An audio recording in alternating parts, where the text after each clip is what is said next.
Assalamualaikum warahmatullahi wabarakatuh. Jumpa lagi bersama YouTube Charles Production ya. Kita kali ini belajar soal AKG. Soal AKG Asesmen Kompetensi Guru tahun 2024. Hari ini kita ke mapel fikih ya. Karena saya besok pagi melaksanakan AKG mapel fikih. Yang pertama kita lihat soalnya ya, seperti ini. Ini kita dapat dari teman-teman yang lain yang disusun oleh Adinspirasi. Yang mau lihat teksnya atau lihat YouTube-nya mungkin ada di akun tersebut. Yang pertama kita besarkan dulu ya. Soal yang pertama, kerja sama antara pemilih modal dengan pihak pelaksana dalam sistem tersebut. Nah, berarti besok fikih yang pertama itu tentang apa ya, istilahnya perbankan ya. Ya mungkin ini di soal nomor 1 atau nomor 2 saya nggak tahu. Intinya kerjasama antar pemilik modal itu dinamakan mudorobah ya, mudorobah yang pertama. Ingat, untuk perbankan antar modal itu namanya mudorobah. Soal yang kedua kita besarkan, naluri kebapaan, keibuan ya, ini aku nggak tahu ini ya, akan tumbuh dan berkembang dalam menaungi anak-anak serta tumbuh rasa kasih sayang. Semua kelebihan itu akan sempurna tanpa adanya tali pernikahan. Berarti naluri keibuan kebapaan itu memang terwujud dalam beragama, harus menikah ya, harus menikah. Oke ya. Pernyataan di atas jika dikaitkan dengan pernikahan dapat diposisikan sebagai dari hikmahnya pernikahan. Karena hikmah puncak dari pernikahan itu adalah mempunyai anak. Ya, bentar ya. Jadi yang kedua itu sifat kebapak ibuan itu ada hikmah dari pernikahan. Soal yang ketiga, titipan uang, barang, dan surat berharga dalam sistem perbankan Islam disebut titipan, uang titipan, yaitu wadiah. Kalau mudorobah itu kan antar pemodal tadi ya. Bedakan antara mudorobah dan murabahah, seperti gitu. Jadi intinya uang titipan dalam perbankan di syariat Islam kategori fikih itu wadiah ya. Kita lanjut ke soal keempat. Orang yang berhak mendapatkan harta zakat, di situ bukan yang berhak menerima zakat ya, tapi yang berhak mendapat harta zakat, yaitu mustahik, orang yang hakik, berhak. Kalau amil, zaki, basnas itu mungkin dari kepanitiaan ya, atau orang-orang yang berhak menerima zakat. Tapi yang di sini yang ditanyakan yang mendapat harta zakat, ya, harta zakatnya. Beda kalau zakat fitrah ya. Kemudian soal kelima, cara-cara yang ditempuh oleh Bank Islam dalam upaya pengganti sistem bunga kecuali. Jadi di Islam itu supaya mendapatkan halalnya itu ada pengecualian. Di situ ada pertanyaan cara-cara yang ditempuh oleh Bank Islam dalam upaya pengganti sistem bunga supaya bisa halal.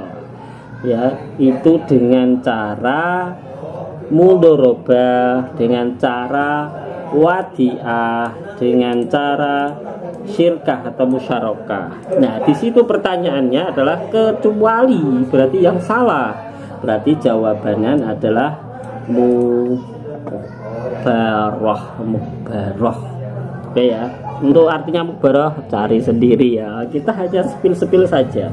Untuk soal yang keenam, nah ini saya pribadi itu lemah di dalam perundang-undangan ya.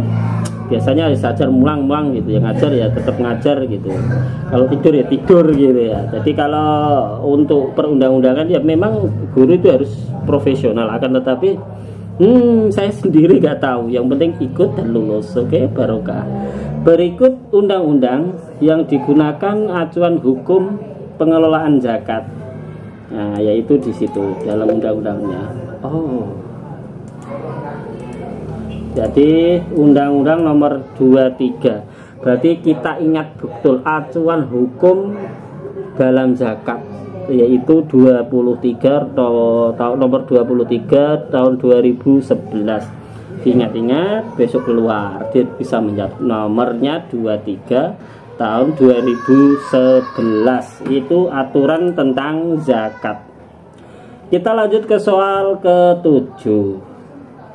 Jika dikaitkan dengan keutamaan ayat Al-Quran sebagai dasar dari bagian zakat. Nah, intinya gini, zakat di dalam ayat apa? Yaitu Al-Baqarah ayat 267. Al-Baqarah ayat 27. Baqarah ayat 27. Al-Baqarah kita cek lagi ya. Al-Baqarah 267. Mohon maaf, 267. Di situ di NU ya, di website NU ya. Bismillahirrahmanirrahim. Ya ayyuhalladzina amanu anfiqu min thayyibati ma kasabtum wa ma akhrajna lakum minal ardh wa la tamunu khabitha minhu tunfiqu wa lastum bi akhidhihi illa an tu'midu fihi wa'lamu annahu ghaniyyun hamid. Nah, di dalam ayat tersebut, nah, itu artinya situ, wahai orang-orang yang beriman, berinfak sebagai dari usahamu, sebagai dari apa yang keluarkan dari bumi. Berarti istilah menginfakkan sebagian harta yang kita dapat dari hasil bumi, yaitu tentang zakat, yaitu Al-Qur'annya atau ayatnya di surat Al-Baqarah ayat 267. Namun sebelumnya yang belum subscribe sampai di sini di subscribe dulu ya, di komen dulu ya. Yang tanya-tanya silahkan ditanya dalam komentar. Yuk lanjut soal berikutnya, soal nomor 8. Ini kayaknya banyak, ini nggak tahu ini sampai 15 halaman ya. Untuk menikah menurut ajaran Islam, calon suami harus memenuhi syarat yang diatur, yaitu bukan muhrimnya, kendak calon istri. Berarti kalau istri yang pengen, yang cowok tidak pengen, berarti tidak sah. Tidak cacat jasmaninya, misalkan nikah cacat jasmaninya, ya kalau rezeki ya nggak apa-apa sih, orang normal dapat yang jasmaninya mungkin, mohon maaf, kakinya kadang-kadang ya ada yang sama satu tangannya, ya itu kelebihannya ya. Tapi yang di sini yang paling utama menikah itu caranya, syaratnya itu harus bukan muhrimnya, tanda kutip bukan saudara kandung ya, mungkin seperti itu. Jadi ingat syarat calon suami, intinya apa? Tidak muhrimnya. Lanjut ke soal 9. Menurut Rashid Ridho setidaknya dapat 4 hikmah poligami.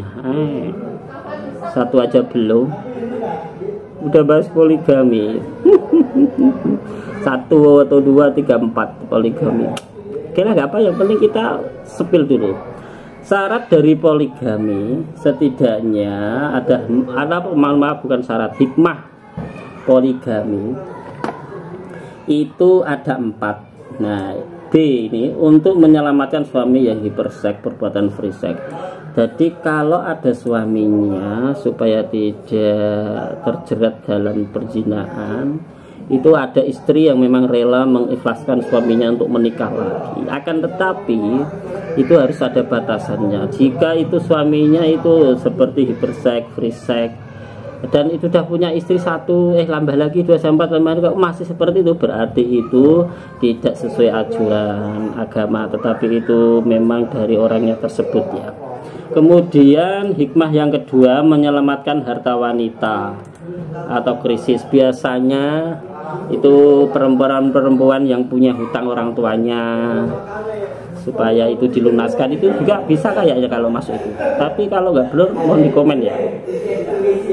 Terus kemudian mungkin supaya perempuannya itu tidak melacur, itu dinikahi jadi istri kedua itu boleh-boleh saja supaya tidak terjerumus. Yang D, menjaga keutuhan keluarga tanpa harus mencari istri pertama meski ia tidak berfungsi semestinya sebagai istri.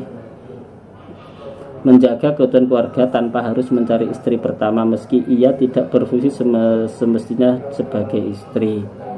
Nggak tahu ini maksudnya apa ya. Lah, pokoknya intinya itu.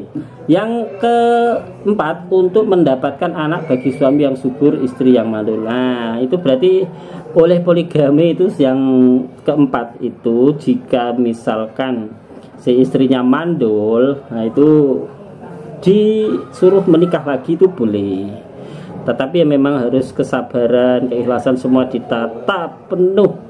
Ya, nanti disuruh nikah lagi ujung-ujungnya cemburu, nggak boleh ya, jangan ya Dek ya. Jadi itu salah satu, ada 4 hikmah poligami, tetapi di dalam soalnya itu kecuali, berarti mencari yang salah untuk mendapatkan ketenangan bagi suami istri, berarti kenikmatan, berarti nggak boleh. Berarti yang salah itu untuk mendapatkan ketenangan bagi suami dan istri. Santai-santai ya, nggak boleh ya. Ya, lanjut soal ke-10. Di antara usaha bank syariah menggunakan akad sebagai berikut. Yang seperti nomor tadi ya, yaitu menggunakan akad mudorobah, yaitu tentang pemodal usahanya ya, perbankan ya. Lanjut ke soal 11. Salah satu bahaya riba, riba itu bahaya sedikit, adalah menjauhkan kekayaan dari keberkahan Allah, sedangkan sedekah akan meningkatkan keberkahan dilipat ganda. Hal ini diatur di dalam surat An-Nisa ayat 161. Yuk kita sepil-sepil soalnya ya. Surat An-Nisa 161. Bismillahirrahmanirrahim. Wa ahdhimur riba wa qad nuhu anhu waqlihim amwalan nasi bil batil wa atadna lil kafirina minhum adzaban alima. Melakukan riba padahal sungguh mereka dilarang darinya, memakan harta dengan cara tidak sah atau batil. Kami sediakan orang-orang kafir di antara mereka azab yang sangat pedih. Jadi kalau makan harta riba itu ya diazab oleh Allah. Semoga kita semuanya yang menyaksikan video ini dijauhkan dari riba, mungkin dari kita sendiri, keluarga, anak saudara. Next, lanjut soal ke-12. Giro dan tabungan dalam bank syariah yang menggunakan prinsip bahwa penerima titipan memanfaatkan barang titipan tersebut dengan seizin pemiliknya, menjamin mengembalikan titipan utuh dan memang nggak ada. Nah, ininya nomor 12, giro dan tabungan itu bagi hasilnya mungkin ya. Jadi di dalam di situ istilahnya kita apa ya, ambil uang lah misalkan dari bank syariah tersebut, kemudian kita kembalikan seperti utuhnya dan tidak ada bunganya. Akan tetapi yang merasa dapat pinjaman itu dengan keikhlasannya karena dia tuh senang, itu membolehkan memberi fee. Mungkin kalau 1 juta kita memberikan yang meminjami itu 100.000, 200.000, nggak masalah. Yang penting di situ tidak ada akatan. Misalkan kita saya hutang 1 juta, nanti kembalinya 1.500.000 ya. Nah, kalau itu yang riba. Maka kalau pinjam ya memang dikembalikan sesuai aslinya. Kemudian yang merasa meminjam itu terima kasih, bolehlah kita memberikan sepantasnya, mungkin supaya ucapan terima kasih untuk yang meminjami seperti itu. Oke ya, fee namanya ya baginya. Lanjut nomor soal ke-13. Giro dan tabungan dalam bank syariah menggunakan prinsip bahwa penerima titipan oleh manfaat tersebut seizin pemiliknya dan menjamin untuk mengembalikan titipan secara utuh saat pemilik menghentikinya. Dalam prinsip ini nasabah memperoleh keuntungan dalam bentuk fee.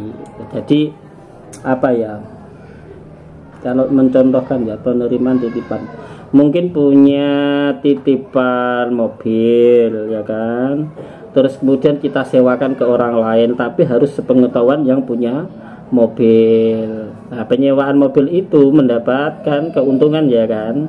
Nah, keuntungan itu yang punya mobil dan yang dititipi mobil itu boleh, tetapi memang harus keduanya saling mengetahui.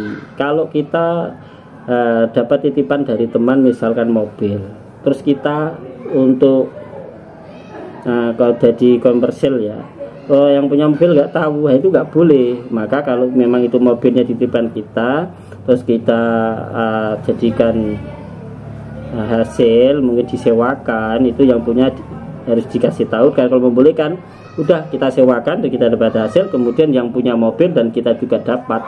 Nah, itu bagil hasilnya atau fee. Yang intinya orang yang yang punya mobil dan kita yang dititipi, kemudian orang yang menyewa itu boleh maksudnya sama-sama tahu, yaitu fee ya. 14. Salah satu bahaya riba dalam menjauhkan kekayaan dan keberkahan, sedekah. Jadi tadi sudah disiapkan, kita sepil di Quran An-Nisa ayat 161 tadi ya, sudah ya. Kok soalnya kayak udah ya tuh ya. Kemudian nomor 15, usaha perjalanan menggunakan akad. Nah, seperti tadi ya, mudharabah lagi. Kecuali udah ya. Udah. Nah, menurut jumhur ulama nomor 18. Kalau nomor 17 itu bukan muridnya sudah. Menurut jumhur ulama atau sebagian banyak ulama yang diberkat oleh firman Allah, yaitu surat Al-An'am 141, jika tanah itu disewakan kepada orang, siapa yang wajib mengeluarkan zakat hasil tanahnya yang disewakan. Kita punya tanah dan tanah kita sewakan ke orang lain, yang berhak menzakati tanah itu siapa? Apakah yang menyewa tanah, apa yang punya tanah? Karena tanah tersebut kan membuahkan hasil dari bumi, maka di sini yang berhak mengeluarkan zakat tanah tersebut adalah orang yang menyewa. Jawabannya si penyewa tanah, karena dia yang mendapatkan hasil manfaat dari tanah tersebut secara langsung. Mungkin tanaman padi, jagung, kita dapat sekian, seperti itu ya. Oke, saya ingatkan lagi yang belum subscribe, di subscribe. Nomor 19. Berikut ini tokoh ulama yang mendapat bahwa penyewa tanah wajib membayar zakat kecuali, yang berharap bahwa penyewa tanah yang wajib zakat kecuali, ya gitu. Berarti untuk Imam Maliki, Syafi'i, Mahmud Saltut, Imam Atsuri dan Imam Ibnu Mubarak itu semuanya itu membolehkan. Yang tidak setuju yaitu Abu Hanifah, seperti itu. Berikut tokoh ulama yang berpendapat kecuali, berarti yang tidak setuju yaitu Abu Hanifah. Berarti besok kalau ada soal siapa imam yang tidak istilahnya setuju atau tidak berpendapat bahwa tanah itu wajib membayar zakat, itu yang penyewa, yaitu jawabannya Abu Hanifah. Soal ke-20. Berikut ini tokoh ulama tidak ya. Siapakah pihak yang paling berperan dalam zakat produktif? Zakat produktif apa ya? Coba kita cek ya. Ini kita cek, zakat produktif adalah zakat yang dirujuk pada mustahik untuk digunakan sebagai modal usaha atau untuk mengembangkan kegiatan ekonomi. Harta uang ya. Zakat produktif mungkin uang ya, modal usaha ya. Siapakah yang paling berperan dalam zakat produktif? Yaitu kreativitas mustahik menjadi zakat sebagai modal terus yang dikembangkan. Jadi kayak iuran gitu ya. Sebenarnya itulah. 21. Kekuasaan wilayah dinasti Bani Umayyah berkembang pesat, bahkan menguasai wilayah daratan Eropa dan wilayah Andalusia. Ditaklukkan oleh pasukan dinasti Bani Umayyah yang dipimpin oleh seorang jenderal, Tariq bin Ziyad. Berarti intinya kalau saya sendiri itu di SK itu ya orang bodoh, walah nggak tahu lah. Intinya supaya ingat jenderal Andalusia, intinya itu jenderal Andalusia yang ditaklukkan oleh dinasti Bani Umayyah itu Tariq bin Ziyad. Berarti saya mengingatkan seorang anak pemuda yang ke Gunung Slamet dan hilang beberapa hari dan ditemukan meninggal dunia, yaitu Tariq bin Ziyad. Nah, berarti kalau kita ingat itu Tariq, belakangnya Malik atau Ziyad ya, Syahid Ziyad. Berarti kita taktik dari Tariq bin Ziyad. Oke. 22. Agama Islam masuk ke daratan Afrika pada masa Khalifah Umar bin Khattab. Ini fikih apa SKI ya? Gak tahu lah, yang membuat soal kita ikutin aja. Umar bin Khattab itu, masa Khalifah Umar bin Khattab itu Islam masuk ke daratan Afrika ya. 23. Termasuk ciri-ciri sihir ya adalah sebagai berikut. Sihir bersumber dari orang yang fasik dan kafir. Sihir muncul dengan adanya usaha yang memang diusahakan. Sihir diujikan untuk menghancurkan orang lain. Jadi ciri sihir ada 3 itu. Tapi di situ yang kecuali, berarti yang tidak ciri-ciri sihir. Sihir bersumber dari orang-orang munafik. Intinya itu bukan orangnya ya. Sihir bersumber dari orang-orang munafik. Munafik itu kan beda ya dengan orang fasik, fakir itu beda ya. Kalau munafik itu kan ya apa ya? Kalau ia melakukan tapi bilangnya enggak, itu kan itu. Tapi kalau fasik, kafir dan itu ingin membunuh karakter orang lain dengan cara sihir, ya memang diupayakan. Nah itu, tadi 3 itu. Oke, lanjut. Soal 24. Suatu perbuatan orang tertentu dengan syarat tertentu mempergunakan peralatan yang tidak lazim sing ora umume bolo. Jadi menggunakan sesuatu, perbuatan sesuatu yang tidak seperti orang pada umumnya, tapi itu efeknya ke efek kejahatan dalam diri orang lain, jadi korbannya disebut sihir. Jadi tadi di atas bahas sihir, berarti intinya sihir adalah perbuatan yang tidak lazim untuk berbuat jahat kepada orang lain. Intinya itu sihir. 25 waktunya 22 ya. Mukjizat Nabi Ibrahim tidak berbakar api. Jadi ingat sejarah untuk Nabi Ibrahim yang tidak terbakar api ya. Udah pelajaran apa udah lupa apa. Oleh Raja Namrud. Ada pelangi di sini, malah Jamrud. Itu Jamrud ya, mohon maaf. Oke, Raja Namrud, Nabi Ibrahim, peristiwa Nabi Ibrahim tidak terbakar api, yaitu mukjizat material indrawi atau hissi. Apa ya? Ya sudah, nggak tahu aku. Mukjizat material indrawi atau hissi. Lanjut ke 26. Sesuatu kejadian dalam hidup seorang yang tidak menyalahi tradisi. Tidak menyalahi tradisi. Kejadiannya sesuai dengan kebiasaan yang umum atau bahkan lazim berlaku. Kegiatan yang lazim ya, yang semuanya dilakukan di masyarakat kebudayaan seperti kita orang Jawa ya. Ada mitung dino, telung dino, metang pulo. Dan kalau ada acara-acara masih menggunakan kayak kalau orang Hindu itu apalah sesajen seperti itu ya. Hal tersebut merupakan ketidaksesuaian unsur utama mukjizat yang berbunyi khairun lil ada. Aku nggak ngerti, kita cari ya. Khairun lil ada artinya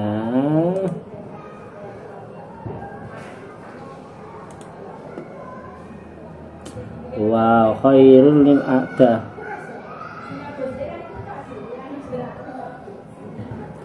Ini jawabannya ya. Menyalahi dan menembus koyak adat kebiasaan. Jika digabungkan adat berarti berperkara yang menyalahi kebiasaan. Jadi perkara yang menyalahi kebiasaan atau adat itu namanya khairun lil ada. Adah adalah adat, khairun kebiasaan, lil la, maknanya la, tidak ya. Oke, yang tahu paham mohon diluruskan. 27. Di dalam kitab Al-Hikam, jika seorang hamba bisa berjalan di atas air banjir ya, maka bisa jadi dia telah mendapatkan karomah hisiyah. Karomah hisiyah, coba kita cari.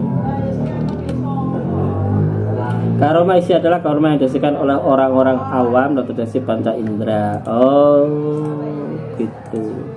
Karomah yang secara langsung dan orang biasa itu melihatnya dan dilihat oleh panca indera. Mungkin banyak ya, mungkin apa, memindahkan apa gitu. Dan orang lain bisa melihat langsung dan bisa dilihat oleh panca indera, mungkin mata atau suara dengan telinga. Oke, 28. Maryam binti Bil Imran yang selalu tersaji di dalam mihrabnya makanan yang bertentangan dengan musim tanamnya, maka dia sebenarnya telah mendapatkan yang disebut karomah. Corone iki musim ketiga di dalam ladang yang tandus, kok tiba-tiba menanam padi dan ternyata itu padinya berbuah. Lah itulah yang namanya karomah.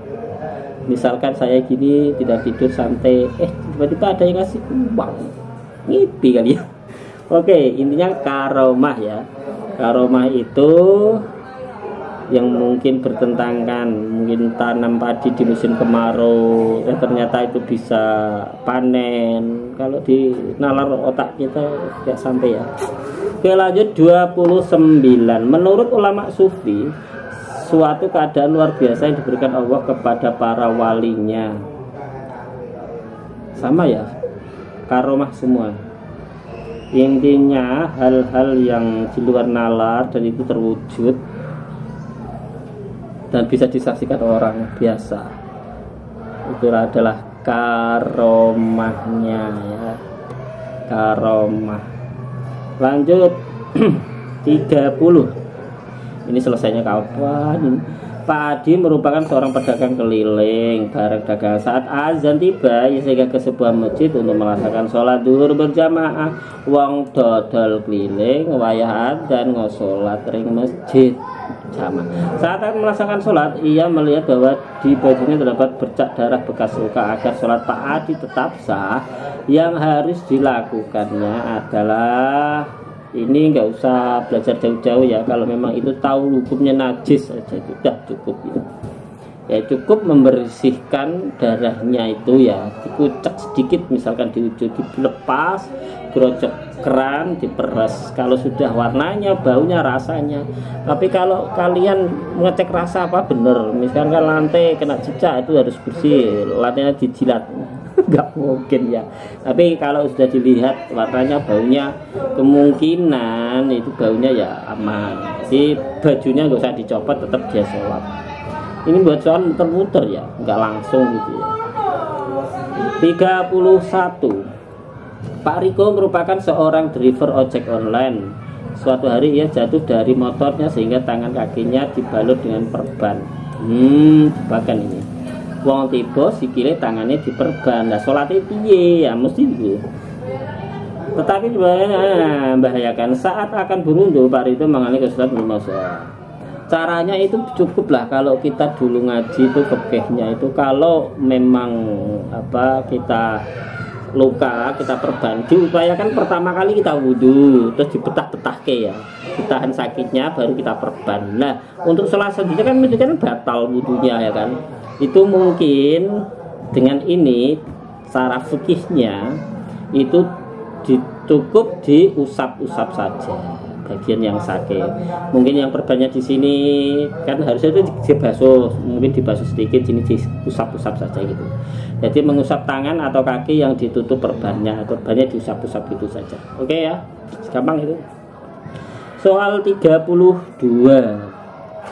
Dalam pelaksanaan sholat wajib fardu muslim adalah selain satu-satu perhatikan rukun kemudian menyempurnakan sunnah-sunnahnya, hayat muabaatnya.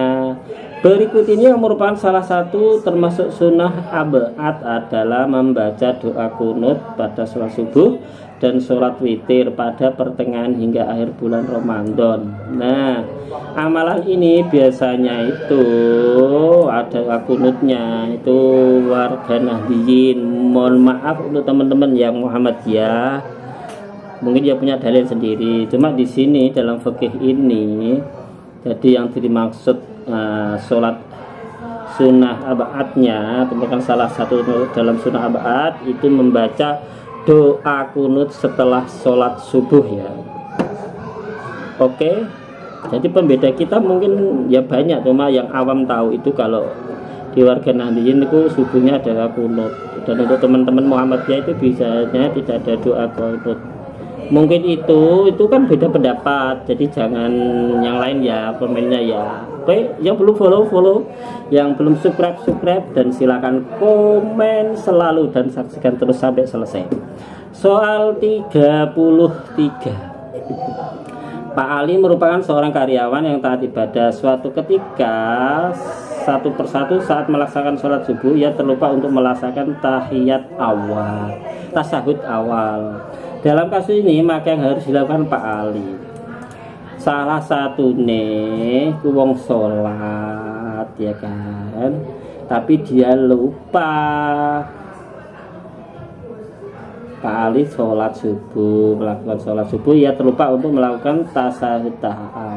Dalam kasus ini berarti biasanya itu diganti dengan sujud sahwi di akhir sholat ya, untuk mengganti itu diganti sujud sahwi. Lanjut 34. Allah memerintahkan umat Islam untuk melaksanakan sholat sesuai dengan waktu yang ditentukan. Namun hanya sholat wajib, sholat sunnah ini juga telah ditentukan berdasarkan hadis. Nah, ini sholat kan makanya kan maghrib jam berapa gitu ya kan. Cuma yang ini cenderung ke waktu sholat Idul Fitri, mulai terbitnya matahari sampai terbenamnya matahari pada tanggal Syawal. Mulai terbitnya matahari sampai terbenamnya matahari pada tanggal 1 Syawal. Jadi gitu ya. Ini ilmu baru nih, aku baru dapat nih ya. Biasanya kan kebiasaan kita itu kan ya kalau di masyarakat itu setahu saya itu ya memang setelah habis subuh matahari setinggi tombak itu baru bisa mulai sholat Idul Fitri. Dan akhirnya karena sholat Idul Fitri itu kan harus ada khotbahnya, biasanya di masjid kan begitu. Tapi kalau misalkan itu tidak terlaksana ya kalau sholat saja itu pokoknya boleh, tapi pokoknya belum belum penuh lah seperti itu. Jadi intinya satu hari penuh sampai maghrib itu boleh sholat Idul Fitri. Oke, fix ya. 35. Perhatikan pernyataan berikut: membaca iftitah, takbir 7, ini bab Idul Fitri, bab sholat Id ya. Rukuk, sujud, niat, takbir 5 kali, tidak banget. Dari beberapa yang di atas, urutan idain pada rakaat pertama adalah yaitulah ada 6 cari niat, terus 13 takbiratul niat Allahu Akbar. Padahal itu kalau dituliskan memang niat dulu ya, cuma biasanya niatnya itu pas takbiratul dalam hati Allahu Akbar gitu ya. Terus kemudian membaca doa iftitah dan seterusnya ini ya. 6, 13, 1, 2, 3, 14, 4, 7, 8, 9. Ini cari sendiri di sini. Pokoknya bab ini itu kalau nggak ada catatan itu bisa diawang-awang pakai pikirannya. Oke, nah sholat urutannya apa gitu, intinya gitu. Karena itu di sholat Id untuk rakaat pertama itu takbirnya kan 7, untuk rakaat yang kedua takbirnya kan 5 kali. Udah itu aja. Lanjut soal 36. Pada hari Jumat ada warga lestari seperti biasa datang ke masjid untuk meresapkan sholat Jumat, namun tanpa juga atap bangunan roboh atau terpaan. Sementara warga harus menyeberangi arus. Setelah melihat kondisi hal tersebut, jawaban warga lestari adalah melakukan di lapangan karena kondisi darurat. Berarti gini ya, jika kita ke sholat Jumat ke masjid karena masjidnya tidak mungkin untuk digunakan, maka di situ jalan keluarnya sholat di tengah lapangan. Oke ya, para darurat. Karena biasanya di masjid. Tapi mohon maaf untuk teman-teman Muhammadiyah, aku sampai saat ini tuh belum tahu ya untuk sholat Idul Fitri, Idul Adha. Kalau di TV itu kita itu di masjid semua ya. Tapi untuk teman-teman Muhammadiyah itu kok di lapangan sholat idnya. Itu dasarnya apa? Mungkin yang menonton video ini saya dikasih ilmunya ya. Ingat, kita berbagi ilmu. Oke, fix. Jangan lupa subscribe. Nomor 37. Aduh, capek banget ya guys. 37. Perhatikan pernyataan. Berdasarkan yang di atas, susunan pelaksanaan sholat Jumat. Nah, untuk kaum pria yang gandeng-gandeng ya, kalau tidak tahu ya makmum aja, enak ya kan.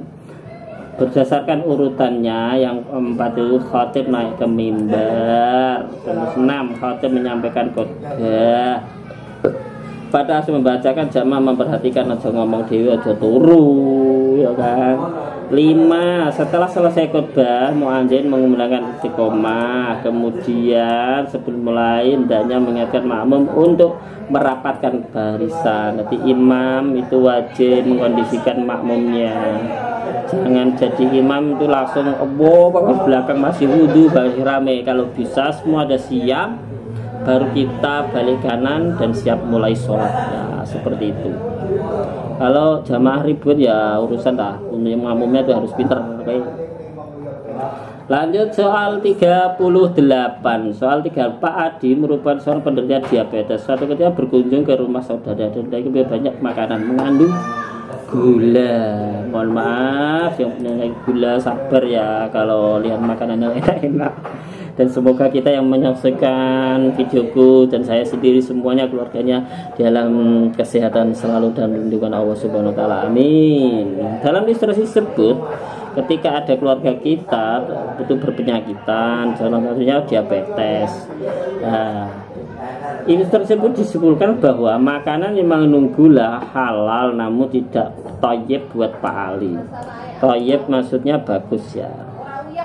Jadi kalau orang sakit gula ya memang harus menghindari gula ya kan, karena demi kelancaran kelanjutan hidup dia. Kalau diterja ya cepat tidur ya, intinya gitu. Juga nasi, makanan semua itu halal, akan tetapi kalau kita kelebihan itu ya gak baik kesehatannya gitu.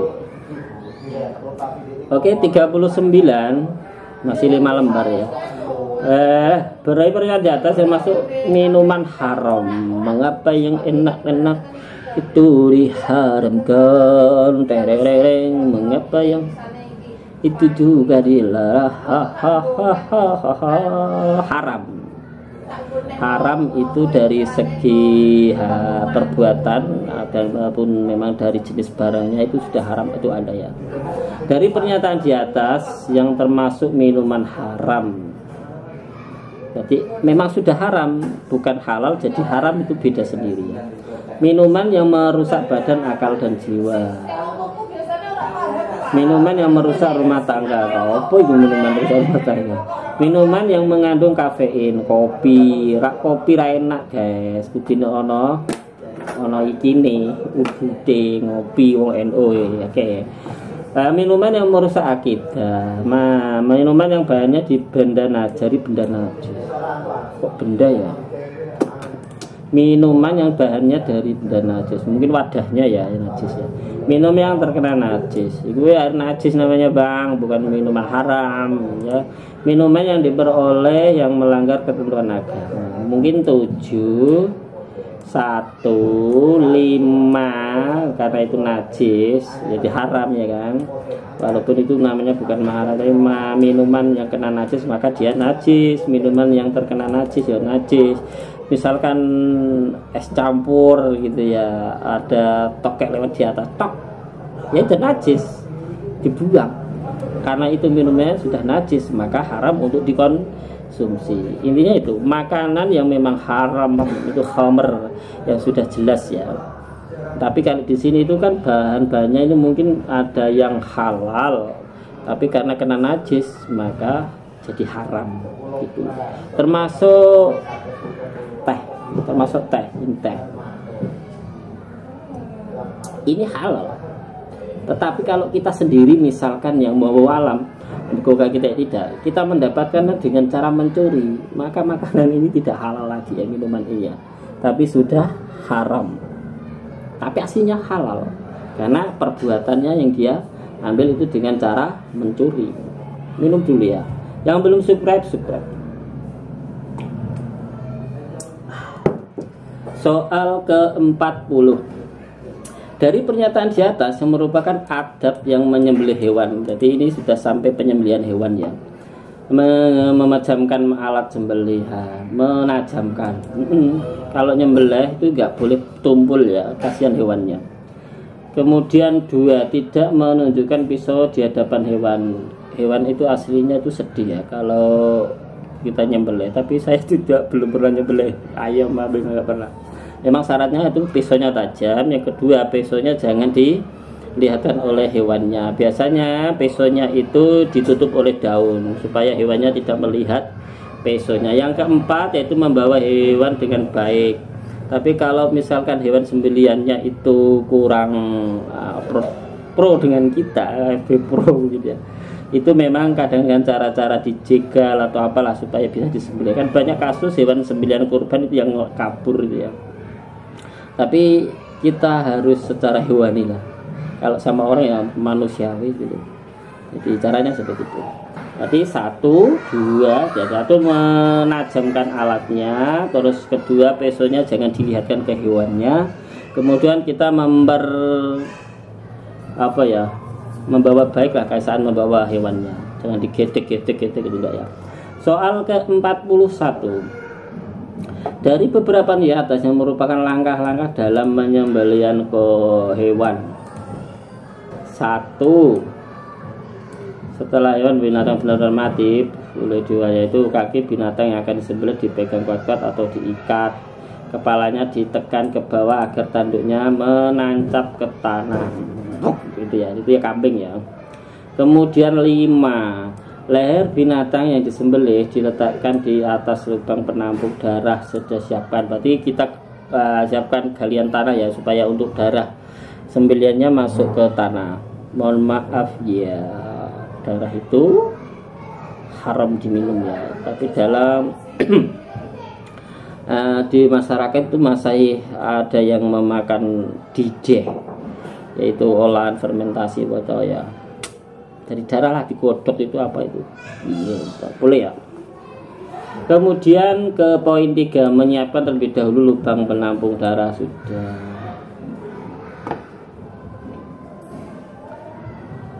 Kemudian 2, binatang yang akan disembelih dibaringkan menghadap kiblat. Terus 1, setelah hewan binatang ini kayaknya kebalik ya. Jadi intinya itu ya, disiapkan tempatnya, lubangnya, terus wedhusnya diadepno ke kiblat baru disembelih ya. Nah, intinya itulah. Yang nomor 42, dalam pelaksanaan menyembelih hewan kurban, hal yang penting perlu diperhatikan. Dan dengan ini ulama berdasarkan cara pembagian berikut, seperti kepada kurban, demikian ke fakir miskin, orang kaya. korban ini ya, daging korban ya, ini maksudnya ya, 1/3 dibagikan ke pak korban yang berkorban. Tapi beda dengan korban yang apa ya namanya, lupa aku. Korban yang udah diniati dari jauh lah, orang lain udah tahu, itu tidak boleh makan ya. Untuk yang korban boleh hanya sekedar makan, tidak boleh yang banyak-banyak ya. Tapi ini kalau cari aman ya, kalau memang itu korbannya udah jauh hari, orang tahu, diumumkan mungkin ya, besok Pak Haji ini korban kambing 100, nah itu pengkorban nggak boleh makan itu ya, karena sudah. Tapi kalau diam, nggak ada yang tahu, beli apalah, terus kemudian korban, itu pekorban itu boleh memakan dagingnya, seperti ya. Sepertiga dibagikan ke fakir miskin, yang sepertiga lagi diberikan tetangga sedekat ya, mungkin dari anak saudara dulu, tetangga terdekat, walaupun kaya itu boleh. Soal 43, Pak Ali merupakan seorang pedagang antik. Sudah lama barang suwe saat mendekati hari Idul Adha, ternyata ada seorang kolektor barang hadir karena barang dagangannya laku dan lantas mendaftar diri sebagai salah satu pak korban. Dari pernyataan tersebut adalah wujud syukur. Dari pernyataan tersebut maka salah satu hikmah dari korban adalah syukur. Misalkan kita punya akik, biasanya nggak payu ya, ujuk-ujuk wayah korban. Nah, wayah korban ada yang cari barang berharga akik, dibeli seharga mungkin 3 juta 5 juta gitu ya. Nah, hasil korbannya apa? Hasil jual akiknya, karena kan mendekati korban kan laku tuh, boleh kita korbankan. Nah, itu salah satu hikmah dari wujud syukur, karena akiknya laku, harganya tinggi. Oke. Soal 44, Pak Rahmat dan istrinya baru saja dikaruniai seorang anak laki-laki. Pak Rahmat, istri, seluruh keluarga berbahagia dengan hari ini. Ya, sedikit biaya yang cukup besar. Berkaitan dengan kasus Pak Rahmat ini, jika mengutip pendapat Imam Syafi'i dan Hambali, maka yang dapat dilakukan Pak Rahmat adalah menunda pelaksanakan akikah anaknya di hari lain, karena diperbolehkan masa akikah lebih dari hari ke-7. Karena diperbolehkan.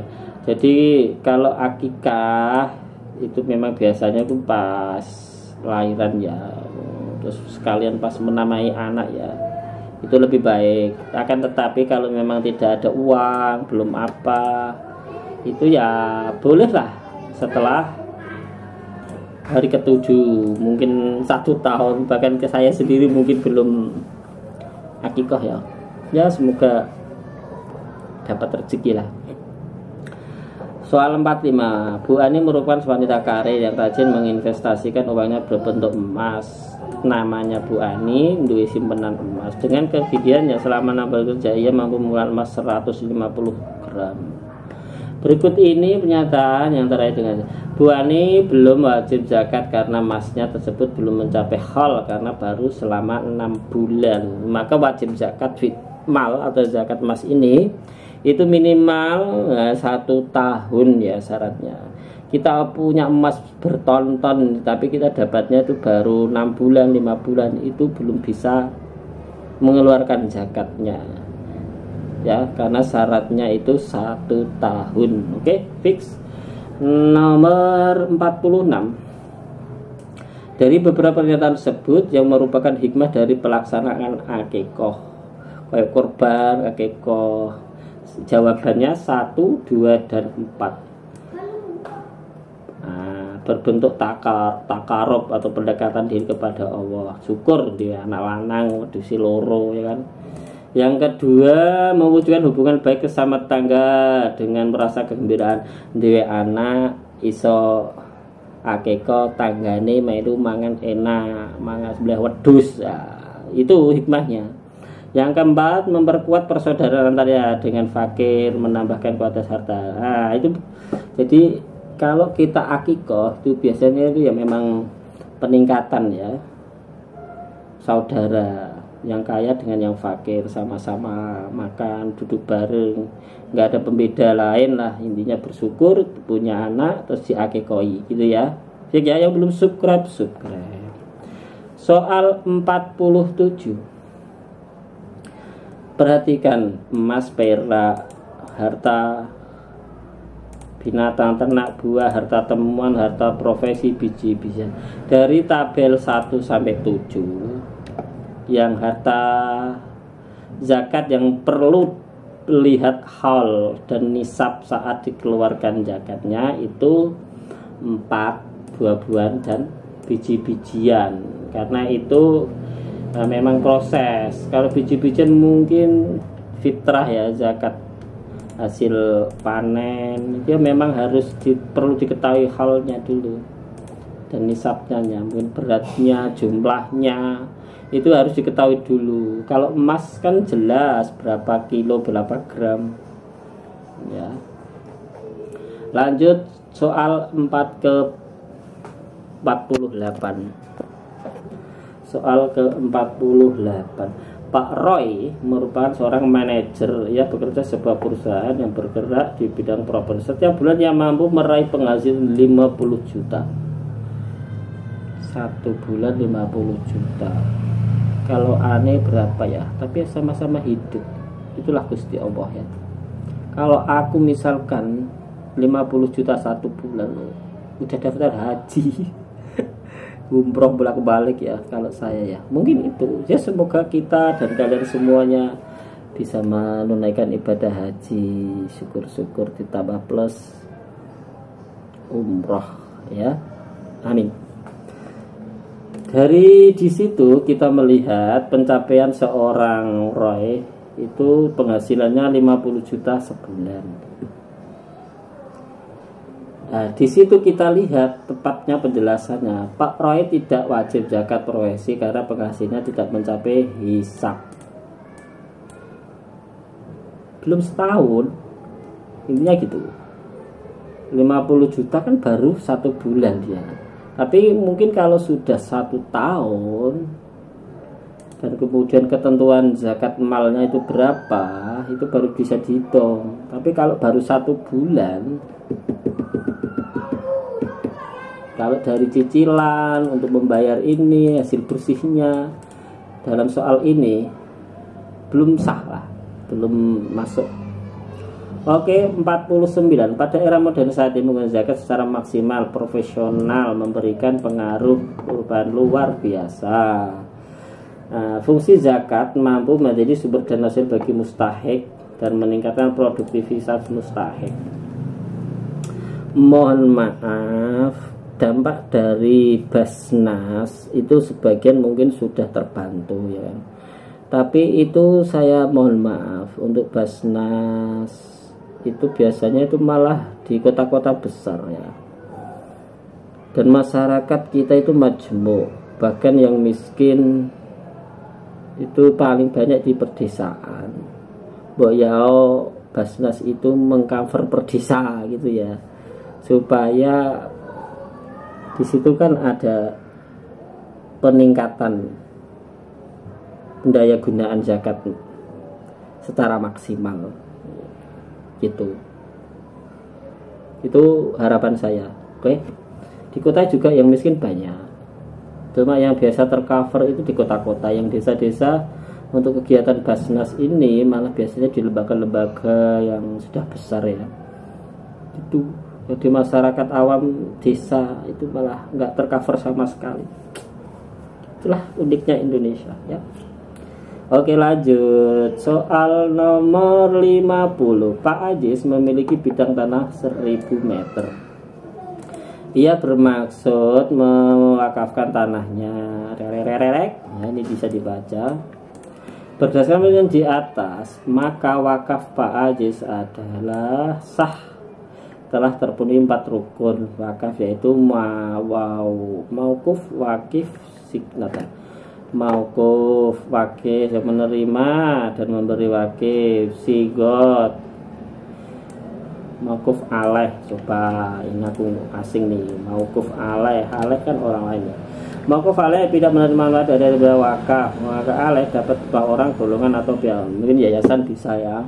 Mauquf adalah pihak yang menerima, intinya penerima. Nek sigot udah lupa semua ya. arti dari senggot itu ijab kabul, serah terimanya ya zakat. Tadi 4 unsur. Yang mewakafkan, menerima wakaf, ada serah terima dengan senggot itu. Oke, itu saja. Terima kasih yang sudah subscribe, yang sudah menonton. Silakan di subscribe, di komen untuk AKG besok kemis saya fikih.